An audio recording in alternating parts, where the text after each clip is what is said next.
Hi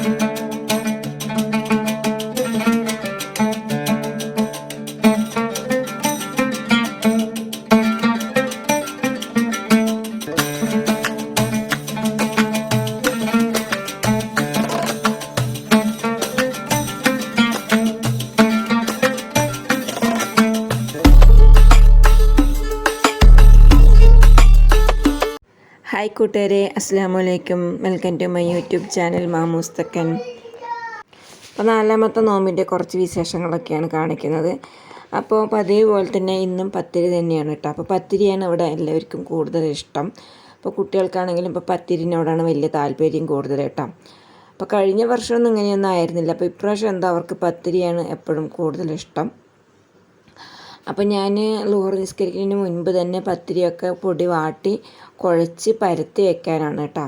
അപ്പോൾ അത് കഴിഞ്ഞിട്ട് പിന്നെ വൈകുന്നേരത്ത് അടുക്കളയിൽ കയറുന്ന സമയത്ത് പത്തിരിയൊക്കെ ചുട്ടെടുത്താൽ മാത്രം മതിയല്ലോ. അപ്പോൾ എൻ്റെ കൂടെ തന്നെ അയ്യാൻകുട്ടിയും വന്ന് കുഴയ്ക്കാനൊക്കെ കൂടുന്നുണ്ട്. ചപ്പാത്തി പത്തിരി അങ്ങനെ എന്ത് മാവ് കുഴയ്ക്കുകയാണെങ്കിൽ അവൻ്റെ കയ്യിൽ കുറച്ച് മാവ് കൊടുക്കണം കേട്ടോ. അപ്പോൾ അവൻ്റെ കരച്ചിൽ മാറാൻ വേണ്ടി അവൻ്റെ കയ്യിൽ കുറച്ച് മാവ് കൊടുത്തിട്ട് ഇങ്ങോട്ട് മാറ്റി നിർത്തിയിട്ടുണ്ട് കേട്ടോ. അപ്പോൾ അവന് ഞാൻ കുഴയ്ക്കണ പോലെയൊക്കെ ഒന്ന് കുഴച്ച് റോളാക്കലൊക്കെ ചെയ്യാണ്. നല്ല സ്പീഡിലാണ് കേട്ടോ അവന് ഓരോന്നൊക്കെ കാണിക്കുന്നത്. അപ്പോൾ അവനെന്താ മേശപ്പുറത്ത് പോയിട്ട് നല്ലോണം മാവിട്ട് കുഴയ്ക്കുന്നുണ്ട് കേട്ടോ. ഞാൻ എന്തൊക്കെയാണ് ചെയ്യുന്നത് നോക്കിയിട്ട് അതേപോലെയൊക്കെ അവനും ചെയ്തുകൊണ്ടേയിരിക്കുന്നുണ്ട്. അപ്പോൾ മോള് കുറച്ച് നേരം ഒന്ന് അവൻ്റെ കുസൃതിയൊക്കെ ഒന്ന് കാണാൻ വേണ്ടിയിട്ട് ഒന്ന് വീഡിയോ എടുത്താണ് കേട്ടോ.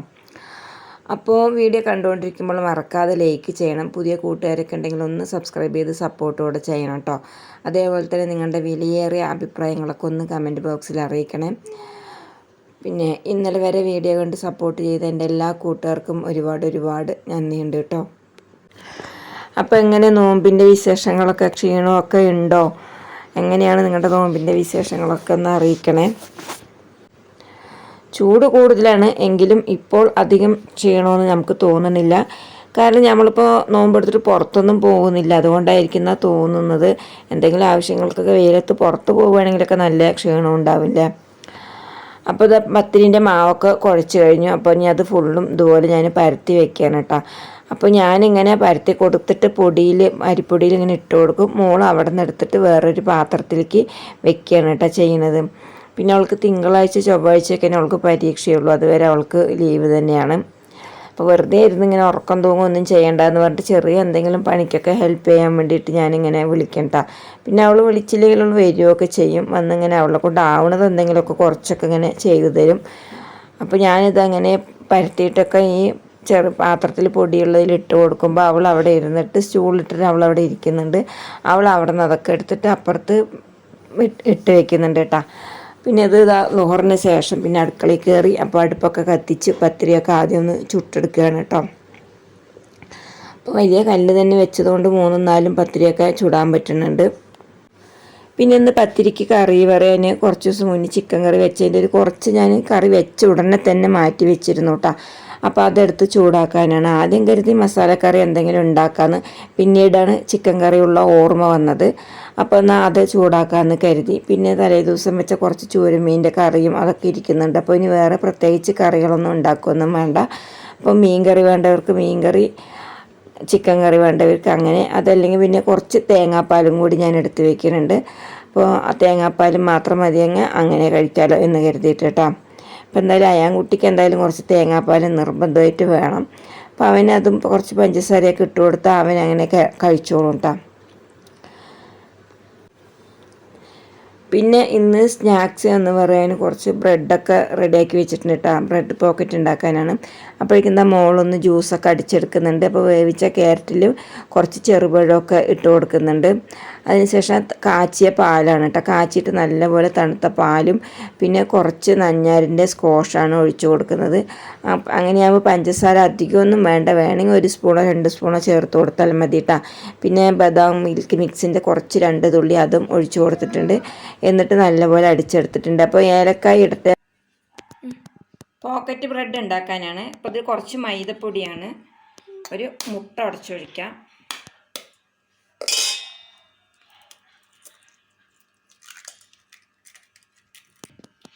അപ്പോൾ ഉപ്പ് കുറച്ചിട്ട് കൊടുക്കുന്നുണ്ട്. ഒന്ന് ലൂസാക്കി കുഴച്ചെടുക്കാം. അപ്പോൾ 2 ബ്രെഡാണ് കേട്ടോ. ഞാൻ അരികൊന്നും മുറിച്ച് കളയണമൊന്നുമില്ല. അപ്പം മുറിച്ച് കളഞ്ഞാലൊന്നും തികയില്ല, ചെറുപ്പമാകും, വലിപ്പമാവില്ല. അപ്പോൾ ഇത്തിരി വലിയ ഇത് ഇങ്ങനെ കട്ട് ചെയ്യുമ്പോൾ ഇത്തിരി വലുതായി കിട്ടണ്ടേ. അപ്പോൾ ഈ ബ്രെഡ് എടുത്തിട്ട് ഈ ഇതിൽ ആദ്യം അങ്ങോട്ട് മുക്കിയെടുക്കുന്നുണ്ട്. എല്ലാവർക്കും അറിയണത് തന്നെ ആയിരിക്കും, അറിയാത്തവർ ആരെങ്കിലും ഉണ്ടെങ്കിലോ. അപ്പോൾ ഇത് ഫുള്ള് കവർ ചെയ്യുന്ന രീതിയിൽ അങ്ങോട്ട് മുക്കിയെടുക്കണം കേട്ടോ. അപ്പോൾ ഇങ്ങനെ ഫുള്ള് ഇതാ ഇവിടെ എല്ലാം മുക്കിയെടുക്കാം. എന്നിട്ട് നമുക്ക് ഈ ഇത് റസ്ക് പൊടിയാണ് കേട്ടോ. ബ്രെഡ് പൊടിയോ ഏത് വേണമെങ്കിലും എടുക്കാം. ഞാനിപ്പോൾ റസ്ക് പൊടിയാണ് എടുത്തിട്ടുള്ളത്. എല്ലാം ഒന്ന് ഇങ്ങനെ ഇതേപോലെ അങ്ങോട്ട് ആക്കാം. അപ്പോൾ ഇതിവിടെ മാറ്റി വയ്ക്കാം. ഇതുപോലെ എല്ലാ ബ്രെഡും ചെയ്തെടുക്കട്ടെ.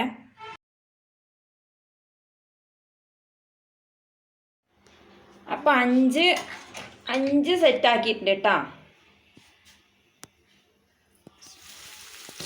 എണ്ണയിൽ ഇട്ട് കൊടുക്കുന്നുണ്ട്. 2, 4, 6, 8, 10 ബ്രെഡ് കേട്ടോ.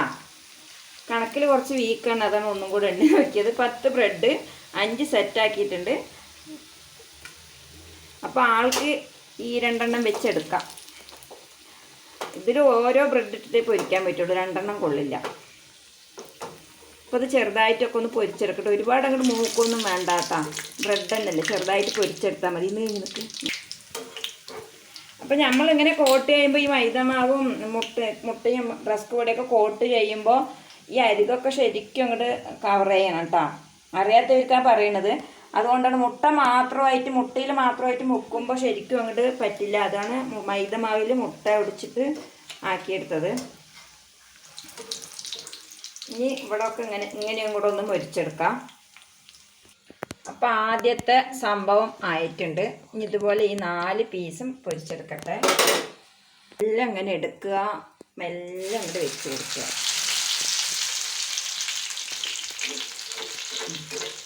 അങ്ങനെ ബ്രെഡൊക്കെ മുഴുവൻ പൊരിച്ചെടുത്തു കേട്ടോ. അതിനുശേഷം അതിനുള്ള മിക്സ് ഒന്ന് തയ്യാറാക്കി എടുക്കുകയാണ്. കുറച്ച് കാബേജ്, പിന്നെ കുറച്ച് ക്യാപ്സിക്കം, മല്ലിയില, ക്യാരറ്റ് കേട്ടോ. അപ്പം ഞാൻ കുറച്ച് സബോളയും കൂടെ ഇട്ട് കൊടുക്കാമെന്ന് കരുതിയിട്ട് കുറച്ച് സബോള ഇട്ടു. അപ്പോൾ മോള് പറഞ്ഞു അയ്യോ അത് വേണ്ടാന്ന് കേട്ടോ. പിന്നെ ഞാനതങ്ങോട്ട് ഒഴിവാക്കി ഇട്ടതിൻ്റെ മുകൾ വശം മാത്രം കുറച്ചിങ്ങോട്ട് ഞാൻ മാറ്റിയെടുത്തിരുന്നു കേട്ടോ. അപ്പോൾ ഇതൊക്കെ നല്ലോണം പൊടിയായിട്ടൊക്കെ നേരത്തെ തന്നെ മുറിച്ച് വെച്ചിരുന്നു. ഇതൊക്കെ ഇക്കയാണ് കേട്ടോ കട്ട് ചെയ്ത് തന്നത്. അപ്പോൾ സബോള ഇട്ടപ്പോൾ മോൾക്ക് അത് ഇഷ്ടപ്പെട്ടില്ല. പിന്നെ ഞാനതങ്ങോട്ട് മാറ്റിയെടുത്തു. പിന്നെ കുറച്ച് കുരുമുളക് പൊടി ഇട്ട് കൊടുക്കുന്നുണ്ട് കേട്ടോ.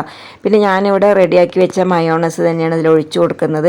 അപ്പോൾ അതിൻ്റെ വീഡിയോ ഒന്നും എടുത്തില്ല. തലേ ദിവസം രാത്രി ഞാൻ ഉണ്ടാക്കിയിരുന്നതാണ് കേട്ടോ.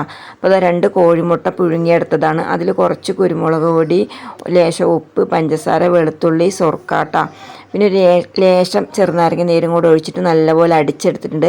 അപ്പോൾ ഞാൻ മുട്ടൻ്റെ ഉണ്ണിയൊന്നും മാറ്റിയില്ല കേട്ടോ. അതാണ് ചെറിയൊരു യെല്ലോ കളറ്. മഞ്ഞയൊന്നും ഞാൻ മാറ്റിയൊന്നും ചെയ്തില്ല. എന്നിട്ട് നമ്മൾ ഈ പൊരിച്ച് വെച്ച ബ്രെഡിന് അതിങ്ങനെ സ്ക്വയറായിട്ട് കട്ട് ചെയ്യാം. നമുക്ക് വേണമെങ്കിൽ ത്രികോണം പോലെയും കട്ട് ചെയ്തെടുക്കാം കേട്ടോ.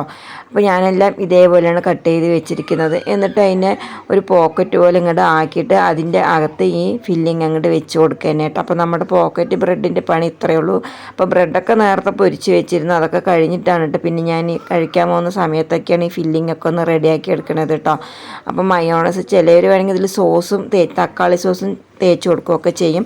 അപ്പോൾ ഫില്ലിംഗ് ഒക്കെ നമുക്ക് ഇഷ്ടമുള്ളത് ഐറ്റംസ് വെച്ച് ചെയ്തെടുക്കാം. പുഴുങ്ങിയ മുട്ടയൊക്കെ ചേർത്തിട്ടാക്കാം, ചിക്കൻ്റെ, ബീഫിൻ്റെ എന്ത് വേണമെങ്കിലും ഫില്ലിംഗ് ഒക്കെ ആക്കാം കേട്ടോ. അപ്പോൾ ഞാനിപ്പോൾ ഇങ്ങനെയുള്ള ഫില്ലിംഗാണ് ആക്കിയിരിക്കുന്നത്. ചിക്കനും മുട്ടയൊന്നും ഞാൻ ആക്കിയിട്ടൊന്നും ഇല്ല കേട്ടോ. അപ്പോൾ എല്ലാ ഫില്ലിങ്സും ഞാൻ ഇതിനകത്ത് വെച്ചിട്ടൊക്കെ ഒന്ന് റെഡിയാക്കി എടുക്കുന്നുണ്ട്.